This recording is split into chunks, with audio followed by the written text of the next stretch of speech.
সকালের ভাগবতম ক্লাসে সবাইকে স্বাগত জানাই। যারা ইউটিউব থেকে শুনছেন সবাইকে অনেক কৃতজ্ঞ, ধন্যবাদ। তো এইভাবে প্রতিদিন নিত্যম ভাগবত সেবায় অর্থাৎ নিত্য আপনারা ভাগবত কথা শ্রবণ করতে থাকুন, এতে জীবনের প্রকৃত মঙ্গল সাধন হওয়া সম্ভব হবে।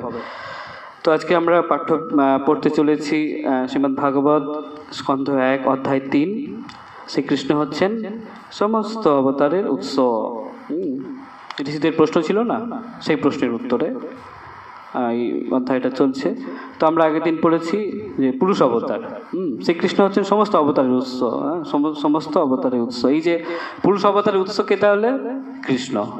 আগের দিন আমরা পড়েছিলাম কারণোদক বিষ্ণু কিভাবে এই সব প্রকাশ করছেন, ব্রহ্মাণ্ড সৃষ্টি করছেন, তাই না? আজকে আমরা পড়ব শ্লোক 2। আমার পরে পরে সবাই বলার চেষ্টা করো। যশাম্ভসি শয়ানস্য যোগ নিদ্রাম পিতন্নত নাবিহ্রদাম্বুজদাসীৎ ব্রহ্মা বিশ্ব সৃজম্পতি। যশাম্ভসি শয়ানস্য যোগ নিদ্রাম পিতন্নত নাবিহ্রদাম্বুজদাসীৎ ব্রহ্মা বিশ্ব সৃজম্পতি। প্রভুজি। যশাম্ভসি শয়ানস্য যোগ নিদ্রাম পিতন্নত নাবিহ্রদাম্বুজদাসীৎ ব্রহ্মা বিশ্ব সৃজম্পতি। মাতাজি পড়ো এবার। যশাম্ভসি শয়ানস্য যোগ নিদ্রাম পিতন্নত নাবিহ্রদাম্বুজদাসীৎ ব্রহ্মা বিশ্ব সৃজম্পতি। এবার সবাই আমার পরে পরে শব্দার্থগুলো বলো। যশ যার, অম্ভসি জলে, শয়ানস্য শায়িত, যোগ নিদ্রাম যোগ নিদ্রায়, বিতন্নত বিস্তারিত, নাভি হ্রদ সরোবর, অম্বুজাত পদ্ম থেকে, আসিত প্রকাশিত হয়েছিল, ব্রহ্মা সমস্ত জীবের পিতামহ ব্রহ্মা, বিশ্ব সৃজম সৃষ্টিকারী, পতি প্রভু। অনুবাদ। পুরুষ অবতারের এক অংশ গর্ভদকে শয়ন করে যোগনিদ্রা বিস্তার করেন। তার নাভি থেকে একটি পদ্ম বিকশিত হয় এবং সেই পদ্ম থেকেই প্রজাপতিদের প্রতি ব্রহ্মা জন্মগ্রহণ করেন। পুরুষ অবতারের এক অংশ অর্থাৎ প্রথম পুরুষ অবতারকে কারণোদক বিষ্ণু। তিনি কোথায় থাকেন? কারণ সমুদ্রে শয়ন করে আছেন, যার নিঃশ্বাস প্রশ্বাসের থেকে যে বুদবুদগুলো বেরোচ্ছে সেগুলিকে এক একটা ব্রহ্মাণ্ড। আমরা একটা ব্রহ্মাণ্ডে বাস করছি। আবার এই যে ব্রহ্মাণ্ডগুলো সৃষ্টি হলো, আমরা আগে দিয়ে আলোচনা করছিলাম, এই যে ব্রহ্মাণ্ডগুলো সৃষ্টি হচ্ছে সেখানে এই কারণোদকসায়ী বিষ্ণুরই অংশ কে প্রবেশ করছেন? গর্ভদকসায়ী বিষ্ণু সেই ব্রহ্মাণ্ডের মধ্যে প্রবেশ করছেন। এবং সেই ব্রহ্মাণ্ডের উদকে দেখবে একদম তলায় দেখবে একজন শয়নরত আছেন, যোগনিদ্রায় আছেন, লক্ষ্মী দেবী যার পদসেবা করছেন, যিনি অনন্ত শেষের উপরে শয়ন আছে। আর এই অনন্ত শেষের উপরে এই ব্রহ্মাণ্ড অবস্থান করছে, তাই না? সমস্ত ব্রহ্মাণ্ড, অনন্ত শেষ আরেকটু পরে। তো যাই হোক, তো সেই কারণোদকসায়ী বিষ্ণু থেকে গর্ভদকসায়ী বিষ্ণু আসলেন, একটা ব্রহ্মাণ্ডে প্রবেশ করলেন, অর্থাৎ অনেক ব্রহ্মাণ্ড তিনি সৃষ্টি করছেন। তাই গর্ভদকসায়ী বিষ্ণু কজন? যারা মালা গাচ্ছ, গর্ভদকসায়ী বিষ্ণু কজন? অনেক ব্রহ্মাণ্ড, অনেক গর্ভদকসায়ী বিষ্ণু, তাই না? তাহলে এবারে কি বলা হচ্ছে এবার পড়ি। তাহলে সেই পুরুষ অবতারে এক অংশ গর্ভ উদকে শয়ন করে যোগনিদ্রা বিস্তার করেন। গর্ভ উদকে তিনি শয়ন করছেন, সেই ব্রহ্মাণ্ডের গর্ভ উদকে গিয়ে তিনি নিচে দেখবে শয়ন করে আছেন এবং তিনি যোগনিদ্রায় আছেন বিষ্ণু, আর লক্ষ্মী দেবী তার পদসেবা করছেন। আর তার নাভি থেকে একটি পদ্ম বিকশিত হয়, তার নাভি থেকে একটা পদ্ম বিকশিত হয় এবং সেই পদ্ম থেকেই প্রজাপতিদের প্রতি কে? ব্রহ্মা জন্মগ্রহণ করেন। কার নাভিপদ্ম থেকে? সেই গর্ভদোষায়ী বিষ্ণুর নাভিপদ্ম থেকে। আর এই গর্ভদোষায়ী বিষ্ণু এলো কোথা থেকে? কারণদোষায়ী বিষ্ণু থেকে। ঠিক আছে। প্রজাপতিদের প্রতি ব্রহ্মা, ব্রহ্মার প্রতি কে? যাই হোক, তারপর তাৎপর্য পড়ি। ছিল প্রভুপাদ, কিন্তু তাৎপর্য ছিল প্রভুপাদ কি? প্রথম পুরুষ অবতার হচ্ছেন কারণদোষায়ী বিষ্ণু। প্রথম অবতার, পুরুষ অবতারকে? কারণদোষায়ী বিষ্ণু, যিনি কারণ সম্বন্ধে শয়ন করে আছেন, ব্রহ্মাণ্ড সৃষ্টি করছেন। এইভাবে মনে রাখতে হবে। তার রোমকূপ থেকে অনন্ত কোটি ব্রহ্মাণ্ডের প্রকাশ হয়। রোমকূপ থেকে, এই রোমকূপ কোনগুলো জানো তো? এই যে রোমগুলো আছে, তার দেখবে এটা যেখান থেকে ঘাম বেরোয়, ঠিক আছে, সেগুলো রোমকূপ। সেখান থেকে কি হচ্ছে? ব্রহ্মাণ্ডের প্রকাশ হয়। এই ব্রহ্মাণ্ডগুলির প্রতিটির ভিতর তিনি আবার গর্ভদোষায়ী বিষ্ণুরূপে প্রবেশ করেন। তিনি কারণদোষায়ী বিষ্ণুরই অংশ, ঠিক আছে, ইতেছে অংশ কলাপ অংশ, এই হচ্ছে তত্ত্ব। হ্যাঁ, কারণদোষায়ী বিষ্ণুর অংশ, গর্ভদোষায়ী বিষ্ণু ওই ব্রহ্মাণ্ডের মধ্যে প্রবেশ করছেন। এই ব্রহ্মাণ্ডগুলির প্রতিটির ভিতর তিনি আবার গর্ভদোষায়ী বিষ্ণুরূপে প্রবেশ করেন। ব্রহ্মাণ্ডের যে অর্ধাংশ তার দেহ নির্গত শ্বেত বিন্দুতে পূর্ণ হয়। হ্যাঁ, ঘর্ম শ্বেত বিন্দু, এই আমাদের মতো ঘাম নয়, সেটা শ্বেত বিন্দুতে। ব্রহ্মাণ্ডের যে অর্ধাংশ তার দেহ নির্গত, এই যে অর্ধাংশটা মানে একটা অর্ধাংশ হচ্ছে তার নাভিপদ্ম থেকে যে পদ্ম সৃষ্টি হয়েছে, তার যে ডাঁটিটা, এই ডাঁটিটার ভিতরে 7টা ভুবন থাকে। মাঝখানে আমরা আছি, নিচে 7টা ভুবন, উপরে 7টা ভুবন। কোথায় থাকে? এই ডাঁটিটায়, ঠিক আছে। এইটা গেল অর্ধেক। আর অর্ধেক অংশ হচ্ছে ওই গর্ভদোষায়ী সমুদ্র, তার ঘর্ম থেকে, ওই ঘর্ম থেকে তৈরি হয়েছে শ্বেত বিন্দু। সেটাই ওই গর্ভ উদক, এইটাই তার ঘর্মের যে সমুদ্র তৈরি করেছেন গর্ভদোষায়ী বিষ্ণু, সেখানে তিনি শয়ন করে আছেন, যোগনিদ্রায় আছেন। বুঝতে পারছো? তাহলে ব্রহ্মাণ্ডের যে অর্ধাংশ তার দেহ নির্গত শ্বেত বিন্দুতে পূর্ণ হয়, সেখানে তিনি শয়ন করেন। বুঝতে পেরেছো? একসময় যখন ব্রহ্মার সৃষ্টি হয়েছিলেন, তখন ব্রহ্মা কিছু বুঝতে পারছেন না কি করবেন, তখন তিনি ওই পদ্মের ওই ডাঁটি ধরে নিচের দিকে নামছিলেন। নামতেই আছেন 14টা ভুবন, বুঝতে পারছো না, কিন্তু শেষ হচ্ছে না। শেষে তিনি কি করলেন? আবার উপরে ওঠা শুরু করলেন। অনন্তকাল ধরে নিচে নামছেন, শেষ হচ্ছে না। শেষে তিনি উপরে উঠলেন, উঠে তিনি সমুদ্রের ওই আওয়াজ শুনতে পেলেন, ওই গর্ভোদকের সমুদ্রের, তাই না? তখন তিনি ওই গায়ত্রী মন্ত্র শুনতে পেলেন, ওমকার। তিনি তখন চেতনাকে বহির্মুখ করে রেখেছিলেন, বাইরের দিকে সব দেখছিল। তখন চেতনা অন্তর্মুখী হয়ে তিনি ধ্যানস্থ হলেন। তারপরে আমরা প্রথম শ্লোকে পড়েছি, তেনে ব্রহ্ম হৃদা, ভগবান তার হৃদয়ে সমস্ত জ্ঞান প্রকাশ করেছেন। বুঝতে পেরেছ?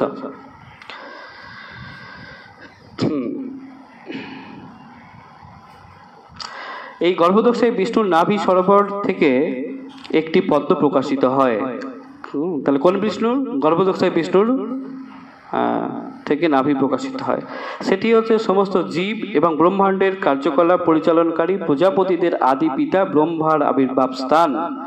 সেটি হচ্ছে সমস্ত জীব এবং ব্রহ্মাণ্ডের কার্যকলাপ পরিচালনাকারী প্রজাপতিদের আদি পিতা ব্রহ্মার আবির্ভাব স্থান। সেই পদ্মের বোটায় রয়েছেন 14 ভুবন।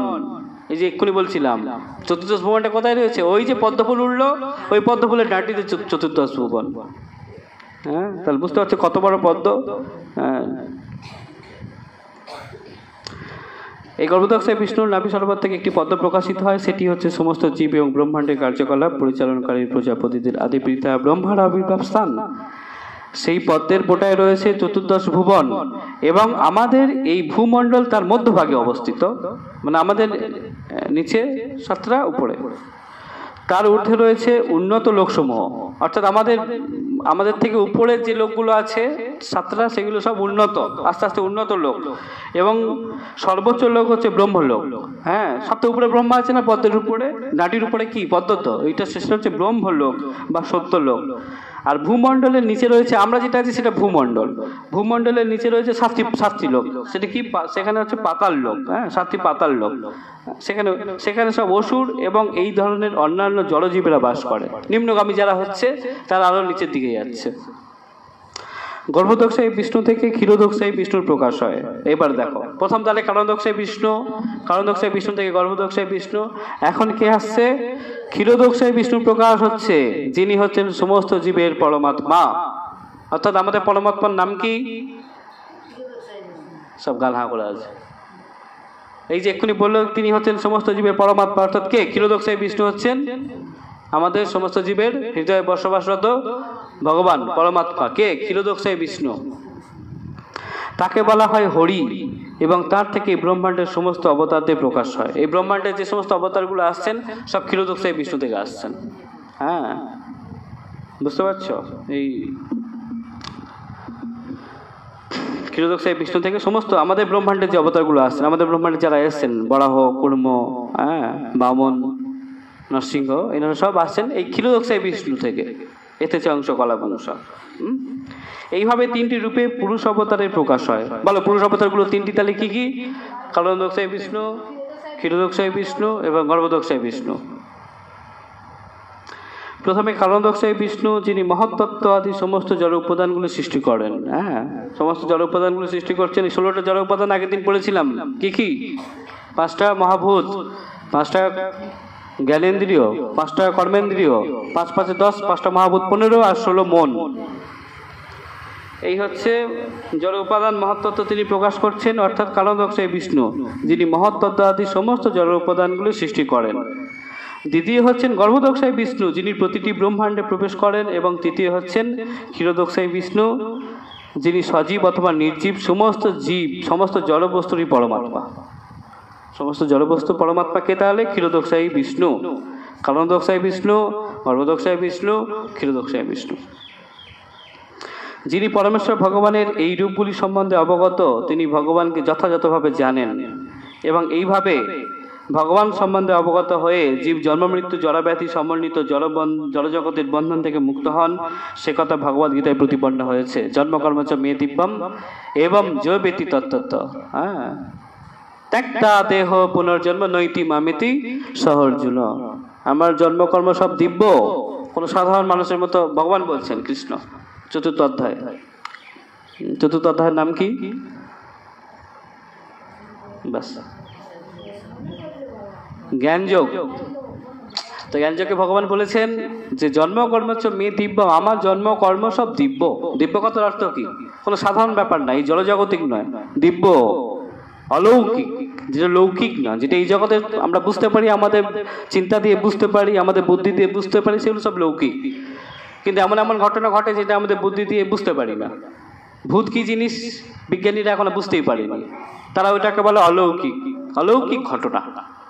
হ্যাঁ, অলৌকিক ঘটনা। এই ভূত ভূত চেপেছে, অলৌকিক ঘটনা। ওরা এগুলো বিশ্বাস করে না, জানে না, ওদের বুদ্ধির বাইরে সেগুলো, তাই জন্য সেটা অলৌকিক ঘটনা। সেরকম ভগবানের এই যে জন্মকর্ম সব দিব্য, অলৌকিক। এইগুলো সাধারণ মানুষ সাধারণ বুদ্ধি দিয়ে, আমাদের এই জড় বুদ্ধি দিয়ে সেগুলোকে বুঝতে পারবো না। ভগবান সেটাই বলেছেন যে এইগুলো বুঝতে পারে, আমার জন্মকর্ম সব এই দিব্য। এই যে এক্ষুনি সেটাই বলা হলো, এই যে এই ব্রহ্মাণ্ড সৃষ্টি হচ্ছে কিভাবে? এই কালন্দকশায়ী বিষ্ণু, যারা এই পুরুষ অবতারকে ভালোভাবে জানে, তারা ভগবানকে বুঝতে পারে। আর এই যারা ভগবানকে বুঝতে পেরেছেন, এই যে তার জন্মকর্ম সব বুঝতে পেরেছেন, তারা এই জন্ম মৃত্যু জড়া ব্যাধি, এই বন্ধন, বারবার জন্মাচ্ছে, বারবার মরছে, রোগগ্রস্ত হচ্ছে, বার্ধক্যগ্রস্ত হচ্ছে, বার্ধক্যে পরিণত হচ্ছে, তারপর আবার মরে যাচ্ছে, এই জন্ম মৃত্যু জড়া ব্যাধি, এই চক্র থেকে তারা এই বন্ধন থেকে তারা মুক্ত হতে পারেন। কারা? যারা ভগবানকে জেনেছেন, তার জন্মকর্মকে জেনেছেন, দিব্য ভাবটাকে জেনেছেন। তাহলে জন্মকর্ম হচ্ছে মে দিব্যম। তাহলে এইভাবে আমরা ভগবানকে জানতে পারলে আমরা জড়জগতের বন্ধন থেকে মুক্ত হতে পারবো, তাই না? এই শ্লোকে মহাবিষ্ণু তত্ত্ব সংক্ষেপে বিশ্লেষণ করা হয়েছে।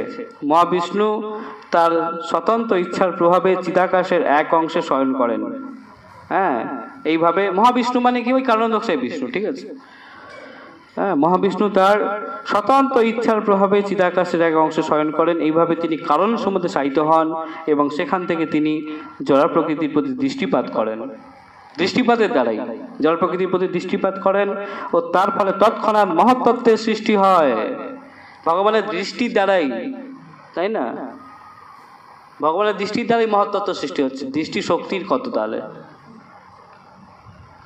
এইভাবে ভগবানের শক্তির দ্বারা সঞ্চালিত হয়ে জড় প্রকৃতি তৎক্ষণাৎ অনন্ত কোটি ব্রহ্মাণ্ড সৃষ্টি করে। হ্যাঁ, ঠিক যেমন একটি বৃক্ষ অসংখ্য সুপক্ষ ফলের দ্বারা শোভিত হয়, সেইভাবে ভগবানের দৃষ্টিপাতে, কালন্দকশায়ী বিষ্ণুর দৃষ্টিপাতে জড় প্রকৃতি অসংখ্য ব্রহ্মাণ্ডের সৃষ্টি করে। মালি মাটিতে গাছের বীজ বপন করে এবং যথাসময়ে গাছটি বর্ধিত হয়ে ফুল ফলে শোভিত হয়। কারণ ব্যতীত কোনো কিছুই কার্যকরী হয় না, কোনো কারণ ছাড়া কোনো কিছু কার্যকরী হয় না। তাই এই সমুদ্রটির নাম কারণ সমুদ্র দেওয়া হয়েছে। ঠিক আছে, এই কারণ সমুদ্র থেকে সমস্ত ব্রহ্মাণ্ড উদ্ভূত হয়েছে। মূর্খের মতো নাস্তিকদের সৃষ্টিতত্ত্ব বিশ্বাস করা উচিত নয়। ওই সৃষ্টিতত্ত্ব ওরা নিজেরাই, অনেক সৃষ্টিতত্ত্ব আছে যেটা বিজ্ঞান দেখিয়েছে, কিন্তু সেগুলো সব ধারণা, কল্পনা। আমি একটা সৃষ্টিতত্ত্ব দিলাম, উল্টে অন্য কোনো বিজ্ঞানী সেটা সমালোচনা করা শুরু করলো, আবার সে কিছু একটা সৃষ্টিতত্ত্ব বললে এইটাইভাবে হয়তো হয়েছে। যেমন একটা থিওরি আছে, বলা হয় বিগ ব্যাং থিওরি, তোমরা কেউ পড়েছো কি জানি না। তো বিগ ব্যাং থিওরি যেমন প্রতিষ্ঠিত আবার অপ্রতিষ্ঠিত, কিছু বিজ্ঞানী সেটা সমর্থন করে, আবার কিছু বিজ্ঞানী সেটা সমর্থন করে না। এইগুলো সব ধারণা, এরকম হয়তো হয়েছিল, পৃথিবী হয়তো এইভাবে সৃষ্টি হয়েছে, কিন্তু ভাগবতম সঠিকভাবে তার বিশ্লেষণ করছে। তাই কি বলা হচ্ছে যে মূর্খের মতো নাস্তিকদের সৃষ্টিতত্ত্ব বিশ্বাস করা উচিত নয়। এইসব বিগ ব্যাং থিওরি এগুলো বিশ্বাস করা উচিত নয়। এই নাস্তিকদের সম্বন্ধে ভগবদ গীতায় বর্ণনা করা হয়েছে, তারা বিশ্বাস করে না যে কোনো সৃষ্টিকর্তা রয়েছে, নাস্তিক। অথচ সৃষ্টিতত্ত্ব বিশ্লেষণ করে কোনো যথার্থ যুক্তিও তারা উপস্থাপিত করতে পারে না। তারা সৃষ্টিকর্তাকে মানে না, আবার এই সৃষ্টিতত্ত্ব বিশ্লেষণ করে তারা যথার্থ যুক্তিও তারা উপস্থাপন করতে পারে না, যথার্থ যুক্তি এর পিছনে দিতে পারে না।